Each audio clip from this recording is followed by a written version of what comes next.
కాళేశ్వరంలో మనం నిలువునా ఇరుక్కుపోయినాం, నిలువునా ఇరుక్కుపోయారట కాళేశ్వరంలో.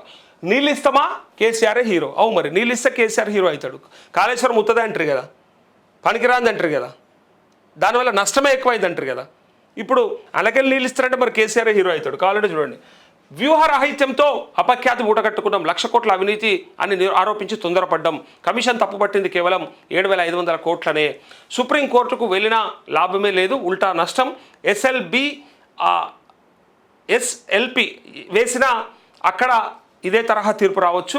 సో బీఆర్ఎస్ను స్పెషల్ లీవ్ పిటిషన్, ఎస్ఎల్పి అంటే స్పెషల్ లీవ్ పిటిషన్ వేసినా అక్కడ ఇదే తరహా తీర్పు రావచ్చు. బీఆర్ఎస్ను దెబ్బ కొట్టాలంటే సిబిఐ ఒకటే దిక్కు, ఢిల్లీకి వెళ్దాం, కేంద్రంపై ఒత్తిడి తెద్దాం, ఒప్పిద్దాం, కేబినెట్ సమావేశంలో మంత్రుల అంతర్మదనం, ఎజెండా పక్కకు, కాళేశ్వరం తీర్పు, ఆర్టీసీ పైనే చర్చ అంటూ అసలు పక్కకు పోయింది, ముందరికి ఆర్టీసీ వచ్చింది. ఇక్కడ చూడండి, కాళేశ్వరం ప్రాజెక్టు పని అయిపోయిందని, అది కూలిపోయిందని 2.5 ఏళ్ళు పండబెట్టి ఇప్పుడు మళ్ళీ పునరుద్ధరించి రైతులకు సాగునీరు అందిస్తే తెలంగాణ ప్రజల దృష్టిలో కేసీఆర్ హీరో అవుతారని రాష్ట్ర కేబినెట్ ఆందోళన వ్యక్తం చేసినట్టు విశ్వసనీయంగా తెలిసింది. కాంగ్రెస్ పార్టీ అధికారంలోకి రావడానికి బలమైన ఎజెండాగా పనిచేసిన కాళేశ్వరం ప్రాజెక్టు ఇప్పుడు ఆ విషయంలో వ్యూహం లేకుండా వ్యవహరించామని, ఇప్పుడు అది తమ మేడకే చుట్టుకునే కాడికి వచ్చిందని ముఖ్యమంత్రి ఉద్దేశించి మంత్రులు అన్నట్టు తెలిసింది. ఇప్పటికిప్పుడు సుప్రీంకోర్టుకు వెళ్ళి స్పెషల్ లీవ్ పిటిషన్ వేయాలన్న నిర్ణయం కూడా తెలివితొక్క పని అవుతుందని, పీసీ ఘోష్ను ఎక్కువగా అంచనా వేసుకుని ప్రతిపక్షాలకు అడ్డంగా దొరికిపోయామని మంత్రులు అన్నట్టు తెలిసింది. గురువారం సీఎం రేవంత్ రెడ్డి అధ్యక్షతన సచివాలయంలో రాష్ట్ర మంత్రివర్గ సమావేశం జరిగింది. దాదాపు 22 అంశాలను మంత్రివర్గ ఎజెండాగా పెట్టినప్పటికీ అవన్నీ కూడా పక్కకు పోయినాయి. ఒక్కసారి ఇక్కడ చూడండి, ముందరికి ఏది వచ్చిందో చూడండి. ఇలా కాళేశ్వరం నీళ్ళు ఇస్తే కేసీఆర్ హీరో అవుతాడంటే అవుతాడు, మరి కట్టిండు కాబట్టి అవుతాడు. దాన్ని ఎవడేం చేస్తాడు? పేరు రావద్దంటే ఎట్లా? చేసినోడిది పేరు రావద్దంటే ఆగుతుందా? ఎవడు చెప్పినా ఆగదు. అది పక్కకు పోయి కాళేశ్వరం ప్రాజెక్టు, ఆర్టీసీ సమ్మె, గచ్చిబౌలి స్టేడియం భూములను ప్రైవేట్కి అప్పగించడం అనే అంశంపై ప్రధానంగా చర్చ జరిగినట్టు తెలిసింది. క్యాబినెట్ ఎజెండానే పక్కకు పోయింది. వాస్తవానికి గవర్నర్ కోటాలో ఖాళీగా ఉన్న 2 ఎమ్మెల్సీ స్థానాలకు మహమ్మద్ అజారుద్దీన్, ముద్దసాని కోదండరామరెడ్డి పేర్లను మరోసారి కేబినెట్ ఆమోదంతో గవర్నర్ ప్రతిపాదించిన గచ్చిబౌలి ఇండోర్ స్టేడియంలో దాదాపు 64 ఎకరాల భూమిని ప్రైవేటుకు దారదత్తం చేయడం కోసం కేబినెట్ సమావేశం ఏర్పాటు చేసినట్టు తెలిసింది. అయితే కాళేశ్వరం ప్రాజెక్టుపై ఘోష్ కమిషన్ నివేదిక మీద ప్రభుత్వం ఊహించని విధంగా హైకోర్టు తీర్పు రావడం, తాజాగా వరంగల్ జిల్లా Narsampet RTC depot driver Shankar Goud petrol పోసుకొని ఒంటికి నిప్పండించుకోవడం, నల్గొండలో వెంకన్న అనే డ్రైవర్, భద్రాచలంలో లింగారెడ్డి అనే డ్రైవర్ కూడా ఆత్మహత్య యత్నానికి ప్రయత్నించడంతో ఎజెండా అంశాలు పక్కకు పోయి ఈ 2 అంశాలే చర్చకు వచ్చినట్టు విశ్వసనీయంగా తెలిసింది. సాయంత్రం 4:30 నుంచి రాత్రి 7:30 వరకు దాదాపు 3 గంటల పాటు సాగిన సమావేశంలో ఎక్కువ సమయం చర్చ కాళేశ్వరం మీద జరిగినట్టు తెలిసింది. వ్యూహం లేకుండా తడబడ్డాం, కాళేశ్వరం ప్రాజెక్టు మీద వ్యూహం లేకుండా తడబడ్డామని, కేసీఆర్ లక్ష్యంగా తప్పటడుగు వేశామని దక్షిణ తెలంగాణకు చెందిన మంత్రి ఆవేదన వ్యక్తం చేసినట్టు తెలిసింది. ఇగో ఒక వ్యక్తిని, ఒక మనిషిని టార్గెట్ చేయాలనుకుంటే ఏమవుతుందంటే గిట్లా జరుగుతుంది. ఒక తప్పిదాన్నో, ఒక విధానపరమైనటువంటి నిర్ణయాన్నో ఒకవేళ ఎత్తి చూపాలనుకుంటే ఆ తప్పుని నో డౌట్ అది సక్సెస్ అవుతుంది. పర్టికులర్గా ఒకరిని కక్షగట్టి కార్నర్ చేయాలనుకుంటే ఏం జరుగుతుందంటే ఈ నష్టం జరుగుతుంది. గతంలో కూడా రేవంత్ రెడ్డి పైన కేసీఆర్ చేసినటువంటి ఒత్తిడి ఏదైతే ఉందో, ఒక పర్సన్ను టార్గెటెడ్గా ఎట్లయితే అప్పుడు జరిగిందో, దానివల్ల రేవంత్ రెడ్డి ముఖ్యమంత్రి అయ్యిండు, కేసీఆర్ ఫామ్ హౌస్కి పరిమితమైండు. వాస్తవం ఇది, మనమే చూస్తాం, సాక్ష్యం, మనందరం సాక్ష్యం. రేవంత్ రెడ్డిని అంత టైట్ చేయకపోతే, రేవంత్ రెడ్డిని అసలు పట్టించుకోకపోతే, కొడంగల్లో ఓడించకపోతే ఎంపీగా మల్కాజ్గిరికి వచ్చి పోటీ చేయకపోతుండే కదా, ఆన్నే గెలిచి అక్కడనే ఉంటుండే, ఎమ్మెల్యేగా ఆయన వర్కింగ్ ప్రెసిడెంట్గానే ఉండిపోతుండే. కానీ మనమే కదా ఓడించి మరీ ఆయనను తీసుకొచ్చి ముందర పెట్టుకున్నాం. సో ఇక్కడ కూడా ఇలా కేసీఆర్ని పర్టికులర్గా టార్గెట్ చేయడం వల్ల, కేసీఆర్ని ఎట్లయినా సరే అబాస్పాలు చేద్దామని ప్రయత్నం చేస్తే ఇలా నష్టమైంది తప్ప లాభం జరగలేదు. మీ టార్గెట్ అదే, మీ టార్గెట్ ఎటుపెట్టి ప్రజల సొమ్ము 1,00,000 కోట్లు వృధా అయింది, దాన్ని ఎట్లన్నా రికవరీ చేద్దాం, దాన్ని ఉపయోగంలోకి తీసుకొద్దాం, ప్రాజెక్టును ఉపయోగించుకుందాం, ప్రాజెక్టు మీద కోపం ఉంటే ఇగో ఇట్లా జరుగుతాయి.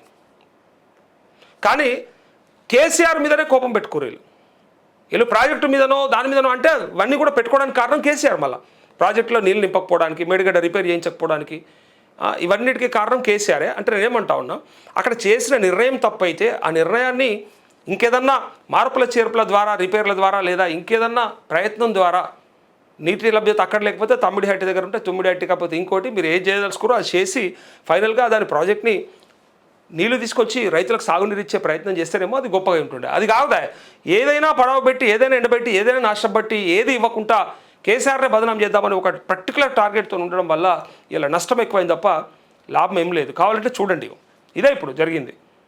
కేసీఆర్ని టార్గెట్ చేస్తే ఏమొస్తుందా?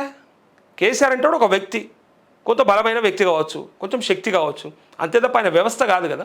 కేసీఆర్ రేట్ ఆయన ఒక వ్యవస్థ కాదు కదా, ఒక వ్యక్తి మాత్రమే. మా అయితే కొంత శక్తి, ఎందుకంటే ఆయన కొంతమంది నాయకులను తయారు చేసిండు, ఆయన వెనకాల కొంతమంది ఉన్నారు. అంతే మాత్రాన మొత్తం వ్యవస్థ మీద కోపంలాగా చేయడం అనేదే ఇక్కడ నష్టం ఎక్కువ జరిగింది.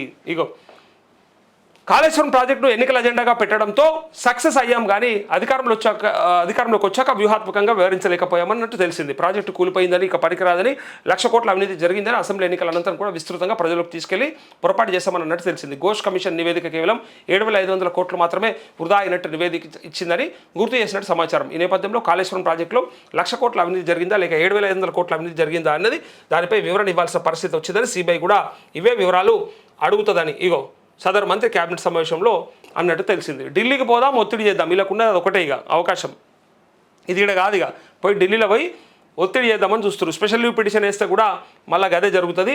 ఎందుకంటే అడ్వకేట్ జనరల్ సలహా తీసుకున్నాక ఇక మంత్రివర్గం ఇట్లా డిసైడ్ చేసింది. ఎందుకంటే హైకోర్టు తీర్పు పైన సుప్రీంకోర్టుకు వెళ్ళాలని తొందరపాటు నిర్ణయం అవుతుంది, వద్దు అని. ఇక నీళ్ళు ఇస్తే మళ్ళీ వాళ్ళకి హీరో అవుతారు, కేసీఆర్ హీరో అయిపోతాడు. కాళేశ్వరం ఎత్తిపోతల ప్రాజెక్టు లోపాలను సరిచేసి పునరుద్ధరించాలనేది అనాలోచిత నిర్ణయం అని 3 మంత్రులు తప్పుపట్టింది తెలిసింది.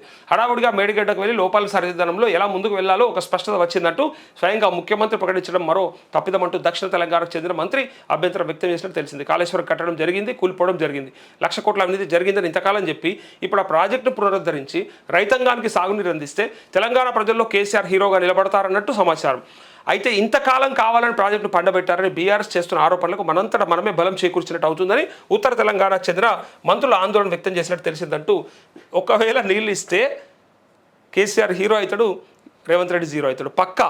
ఇది రాసి పెట్టుకోండి. 2.5 ఏళ్ల తర్వాత రిపేర్ చేసి నీళ్ళు ఇస్తే మరి 2.5 ఏళ్ళు ఏ గుడ్డిగాడిద పనులదో మీరు ఎవరి లాభం కోసం ఆగినరు, ఏ ప్రయోజనం కోసం మీరు రైతులని ఆగం చేసిరని చెప్పి డైరెక్ట్గా అడిగే అవకాశం ఉంటుంది.